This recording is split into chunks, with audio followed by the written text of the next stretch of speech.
Hello and welcome to another Mario Party 7 minigame review! Last time we reviewed an abomination amongst men, episode 5, the speed of light strikes back. Okay, I'll stop it right now. This joke is getting so unbearably old. Like, why do we even continue it? Guess what? We are doing another duel minigame.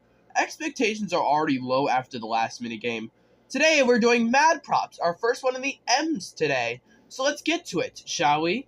So here's how you play this minigame. You and your opponent are both inside your individual rudders.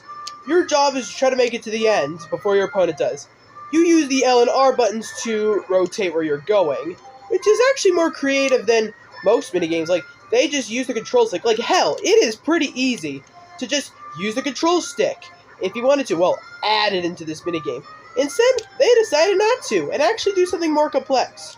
Using probably the smoothest buttons to do so, the L and R buttons, which was actually a pretty good decision because unlike mashing minigames where it actually just makes them a million times worse since you're mashing, this time you're just pressing them like on and off most of the time, which is way more comfortable than just, just mashing them. Well, yeah, that's kind of it. And I do like the record system. It gives this minigame a lot of pizzazz.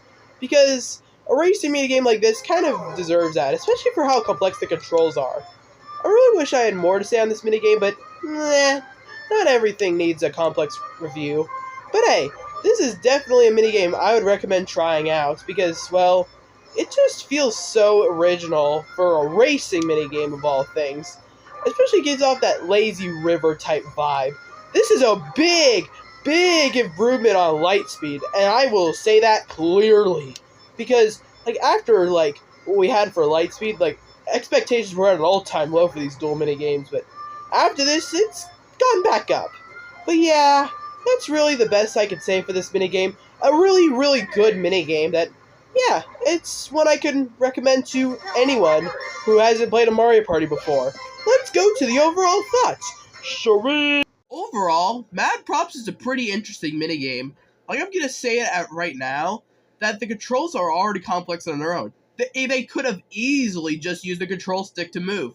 Instead, they decided to use both the shoulder buttons, which was definitely a good move because it allows some semi-handling on the controls, which kind of makes this minigame feel unique to all those other racing minigames. And especially with the uniqueness of using a lazy river. That is creative. If the course never changed, well, actually meant to say if the course actually did change, I probably would have put it even higher because beating your record already is good enough. But if the course changed, that probably would have made it even better. But yeah, for what it's worth, it's already a really good minigame and a way better improvement over that abomination amongst men. I'm giving it 4 stars. It's pretty good. Yeah, I recommend playing it because, yeah, I'm going to tell you, you may be surprised. And that's it for today. Up next, we're reviewing Magical Journey. See you guys then.